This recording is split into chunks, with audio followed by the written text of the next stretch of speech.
state of being directly impacts the reality you experience externally. Who you are being determines what you get to experience or what you don't get to experience. But a lot of people confuse their state of being with something else. Because your state of being is not your mood. It's not your emotional state. If you feel sad or you feel angry, it doesn't mean that you're not in the right state or you're not in the right energy. And your state of being is also not your thoughts. Let's talk about what your state of being actually is, how feeling and thought play into it, and I'm also going to give you an insight into one of the frameworks that I use in my method for changing your self-concept and some steps that you need to take if you want to change your state of being in a more sustainable way without having to manage your mood or your thoughts all the time. Hello my loves, welcome back to my channel, or welcome if you're new here. My name is Lorena. I'm a somatic self-concept and manifestation coach, and I support women to shift their self-concept, embody a new state of being sustainably through a uniquely holistic and emotionally integrated approach. We're essentially bridging the gap between who you currently are or perceive yourself as and who you desire to be or become, because it's really my belief that you do not have to settle for anything less than exactly what you desire. So the word state of being gets thrown around a lot, and a lot of people have different interpretations of it, I've noticed. Some are not accurate and some are just a different angle on the same thing. So if you're confused about this, if you're confused about manifestation in general because of all the conflicting messages that get thrown around, you're not alone. It's understandable that you're confused. Your state of being is all of what you're embodying. So there's a lot that goes into it, and I've created an entire coaching program around changing your state and changing your self-concept. So I obviously can't give you everything here, but I'm going to give you like a top-level overview of the approach, the method that I use myself as well, and that I use with my clients. It's very holistic and it goes into different aspects, different elements of your state. Number one is your consciousness. So that is the spiritual component. It's your connection to God, the divine, the part of you that is God. It's also the state of your nervous system, which to me is one of the most important aspects.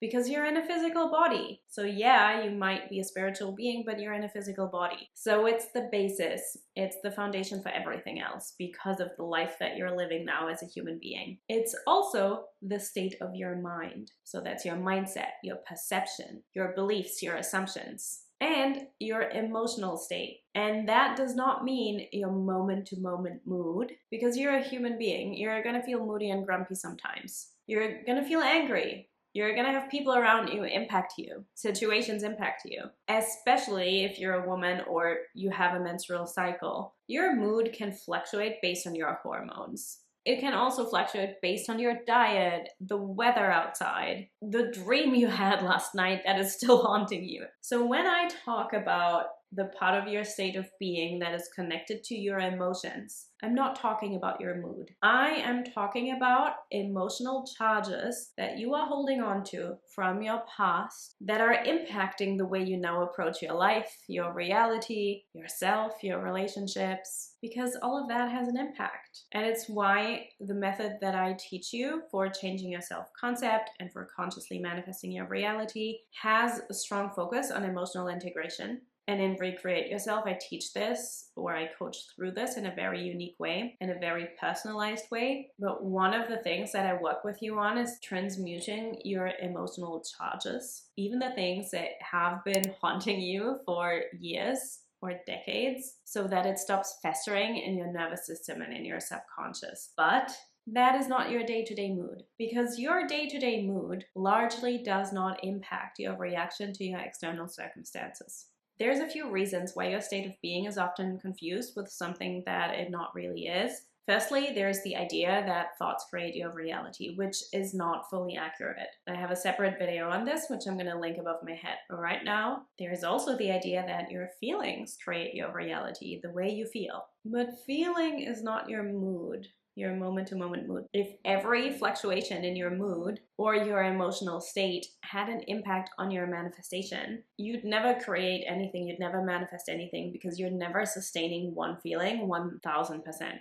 And I'm sure you have examples of when something manifested when you did not feel it. Something that surprised you. Maybe you felt like you had a really positive attitude towards something and the opposite manifested. Or the other way around, you had very low expectations and what came in? The thing that you were hoping for. Sometimes things manifest when you're feeling a bit crappy. And there's two reasons for things manifesting differently than you are feeling. One reason is that you may consciously feel that you believe something, but subconsciously it's a different story. Our subconscious is by definition not conscious, right? So that means that you can consciously feel or believe something that's not aligned with the same belief subconsciously. For example, you may consciously tell yourself, yeah, I know that I'm worthy of love, and that is true. But there might be parts of your psyche that don't believe that don't feel worthy. Whatever you experience and manifest, there is always a part of your psyche that agrees with that manifestation, right? So that feeling might be happening more in the background. And so that's why things manifest even when you don't feel that way.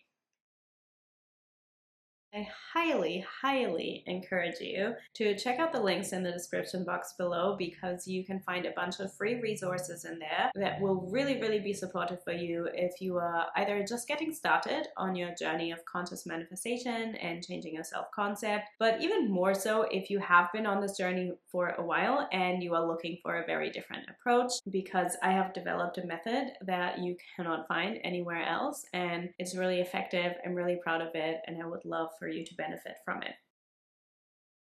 The second reason, and that's what I want to talk about more here because that's more connected to the context of this video, and that's that whilst your mood fluctuates based on maybe you just woke up this morning and you felt a bit grumpy, or you are in a phase of your menstrual cycle where you just feel a bit off, or someone cut you off in traffic, or you received bad news, your mood based on that can fluctuate, but your habitual state of being might not be the same as that mood. So when I say habitual, I mean the state that you hang out in the most. That is your go-to state, consciously or unconsciously. And of course, it can be that your habitual state of being is not aligned with what you desire. More specifically, it is very much possible that your habitual state of being is a state of constant dysregulation, like a survival state in a way that's subtle or not so subtle that you're constantly operating from. And when you're walking around in a state of habitual dysregulation, then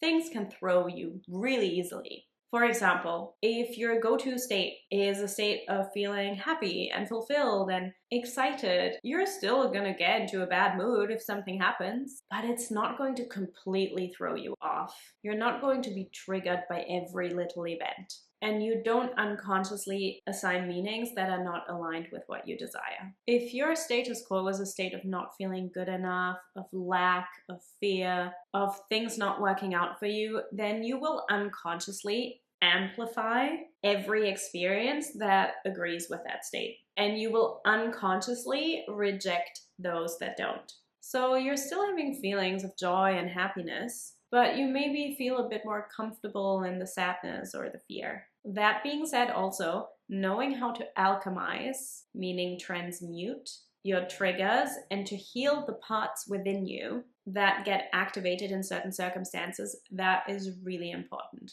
And it's one of the spaces where I see the biggest shifts happen in my clients. When we transmute the emotional charges that they were once stuck in into a different state. And honestly, despite the fact that I work with a lot of clients who have done a lot of work before coming to me, they have done a lot of work in the context of manifestation, also with their emotions. They tend to have worked with other coaches before. I can honestly tell you, no one has ever come into this program knowing how to do this. And so I'm really, really proud of the way I teach this because it's a game changer.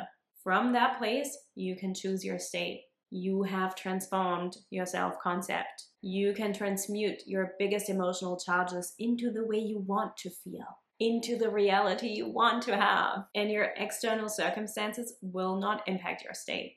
Feelings and thoughts obviously have an impact on the reality you experience, but you can't strip it down that much. You can't simplify it that much. That's a very stripped down way of looking at it because feelings and thoughts are only part of your state. They are not the only components. This is why this work is so deep. This is why I have created an entire coaching program around it. This is why you can't learn this in a YouTube video, because it's actually all of you. It's your entire history, your entire story up until this point. It's the future you envision for yourself. It's all of the components of your consciousness. It's who you are being in this moment. It's what you are desiring. It's all of it. And changing your self-concept is a long-term process. When someone tells you to just shift your state, this is such an annoying one for me. Okay, my camera died, so we're just gonna do this on my phone. People will tell you to just shift your state, and I do have an entire video on why that doesn't really work. But when people say that, they aren't referring to doing the deep work in your psyche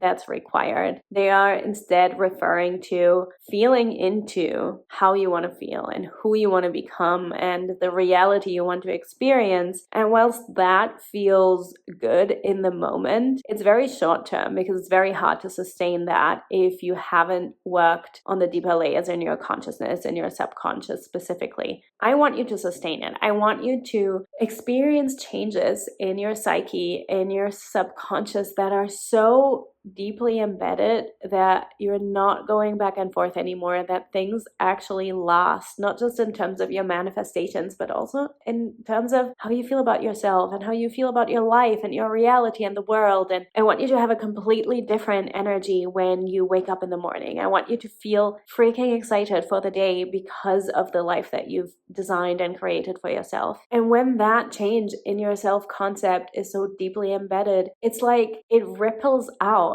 You don't have to manage anything. You don't have to constantly be on alert. This is what I want for you. Manifestation is so often oversimplified. And that doesn't mean it's overly complicated, right? I really simplify it for my clients too. We strip it right down, but the way it's often taught neglects a lot of elements that would lead to very sustainable shifts for you. So if you enjoyed this video, then please leave a like, share your takeaways with me, and I'll see you in next week's video with my proper camera again.